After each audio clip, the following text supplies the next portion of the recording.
Shalom, jumpa kembali dengan saya Roni Suwono. Ini adalah channel pribadi saya. Sahabat yang saya kasih, Anda yang suka menonton video saya, jangan lupa like setiap kali menonton. Bagikan juga kepada sahabat-sahabat yang Anda cintai, agar semua sahabat-sahabat kita mendapat berkat yang sama. Beri komen yang sopan, komen yang membangun, dan tekan tombol loncengnya agar setiap Anda yang sudah menekan tombol loncengnya tidak pernah ketinggalan dari setiap video baru yang saya tayangkan lewat channel pribadi ini. Selamat menikmati. Shalom.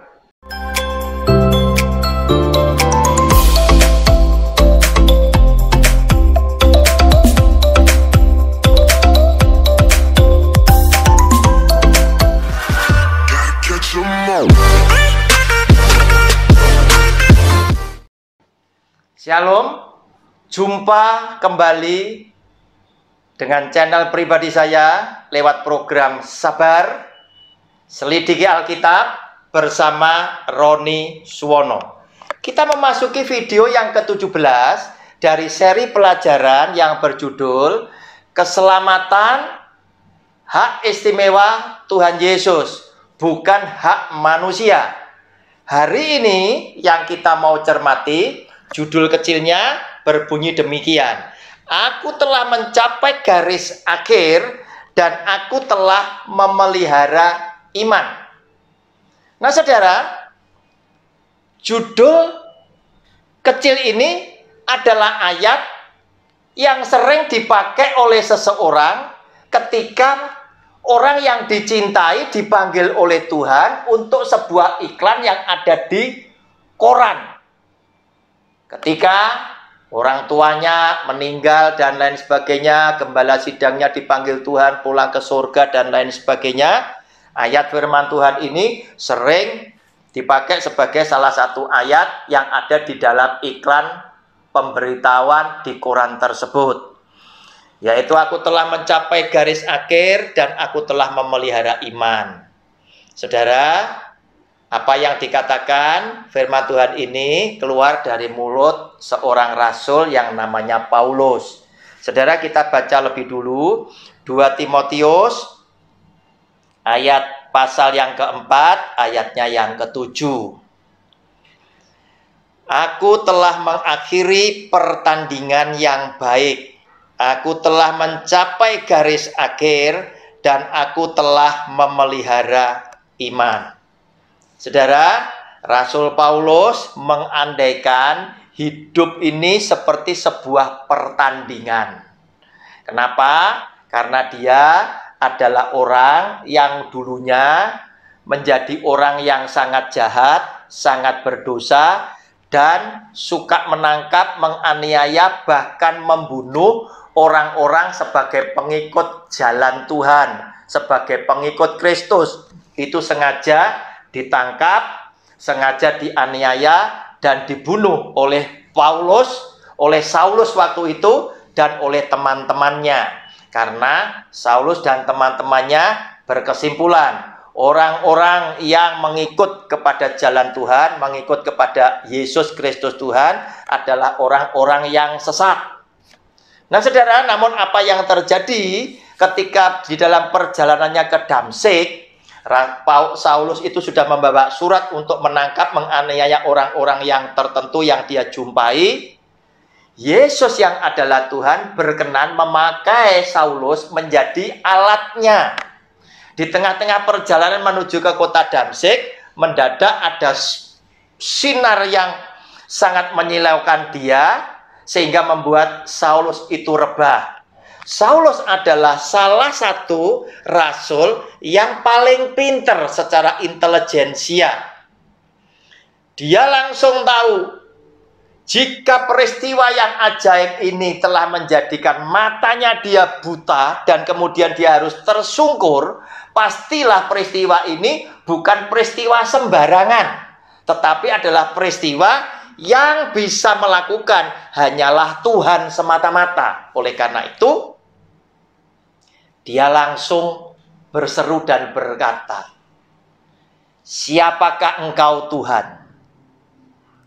Ketika dia harus tersungkur dan dia merasakan dia tidak bisa melihat, maka di balik sinar yang menyilaukan yang menjadikan Saulus sujud menyembah ini tadi, keluarlah suara yang didengar oleh Saulus dan didengar oleh teman seperjalanannya, dan suara itu berkata, "Akulah Yesus yang telah engkau aniaya."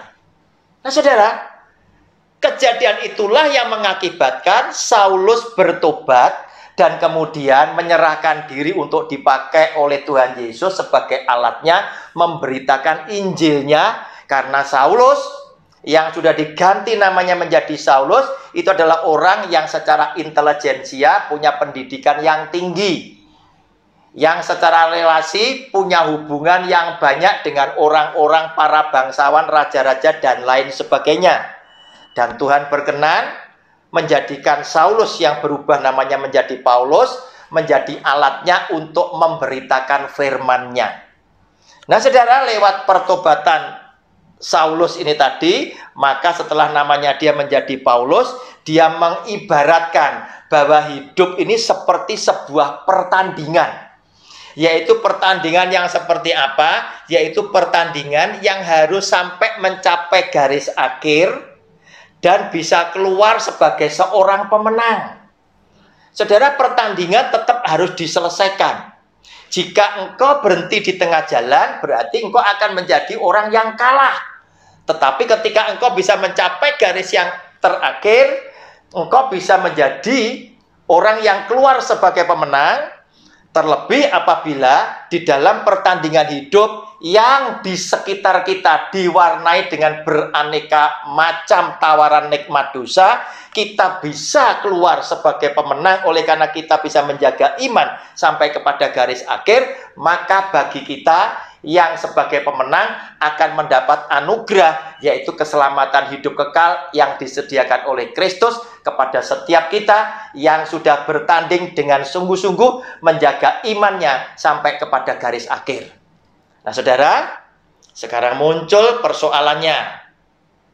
Ayat firman Tuhan ini sering disampaikan kepada saudara dan saya di tengah-tengah khotbah, baik di gereja maupun di persekutuan, dan banyak pembicara yang memberikan ilustrasi demikian.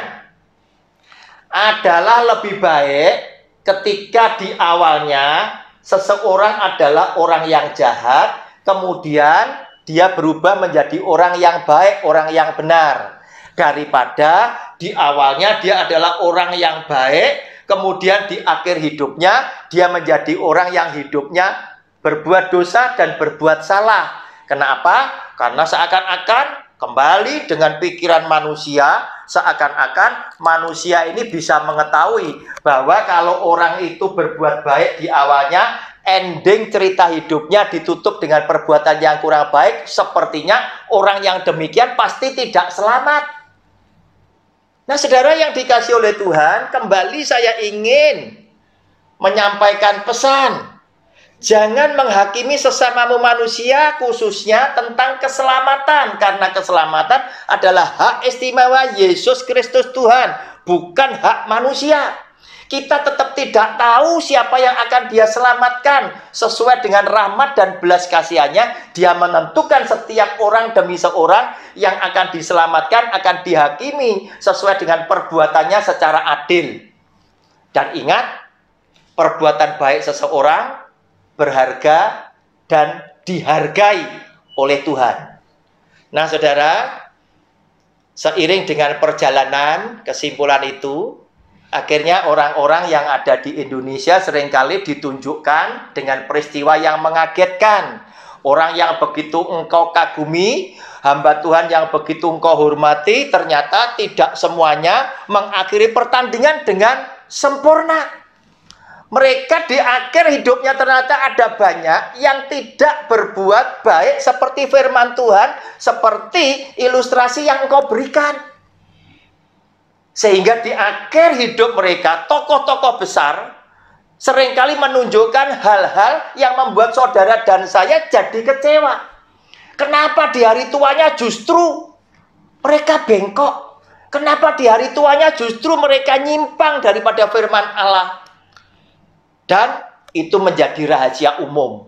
Sehingga mulailah orang yang mulai berkomentar.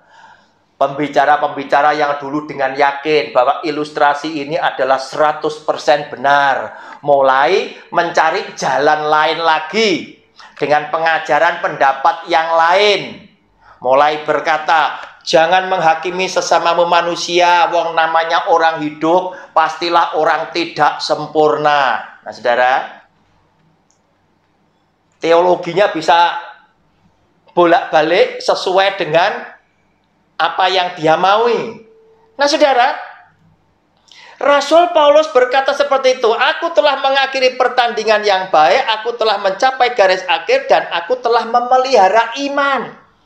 Saudara, siapa orang yang cinta sama Tuhan tidak ingin mengakhiri pertandingan yang baik, tidak ingin mencapai garis akhir? Semua saya yakin, semua ingin mencapai garis akhir, semua ingin juga memelihara iman.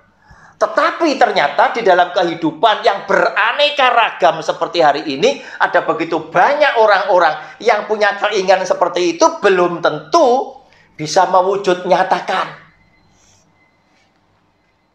Nah, saudara, bersyukur kalau Anda dan saya diberkati, dianugerahi, bisa menjaga iman, bisa sampai garis akhir, puji Tuhan. Tetapi ini bukan menjadikan sebuah kesombongan untuk berkata, untuk meremehkan bahwa mereka yang tidak mampu mencapai sampai garis akhir dan memelihara iman, pastilah orang yang tidak diselamatkan. Sebab keselamatan adalah hak istimewa Tuhan Yesus, bukan hak manusia. Saudara, kita akan berjumpa kembali di video saya yang terakhir, yaitu video ke-18. Kita akan menyaksikan bagaimana tokoh-tokoh yang ada di dalam Alkitab.